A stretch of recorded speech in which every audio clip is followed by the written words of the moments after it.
Today we want to talk winch line maintenance, specifically synthetic lines. Now we use a synthetic winch line in our videos and most of our recoveries, so we prefer it.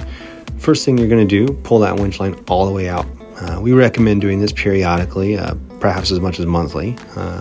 You want to make sure that you're wearing gloves for this because you're going to go through that winch line. You're going to inspect it for dirt, debris, abrasions, flat spots. And the reason you want to wear gloves is because you don't want to get your hands hurt. Then you want to take that winch line and put it back in. You're going to pull as tight as you can, try to keep as much tension as you can. It's nice to have two people.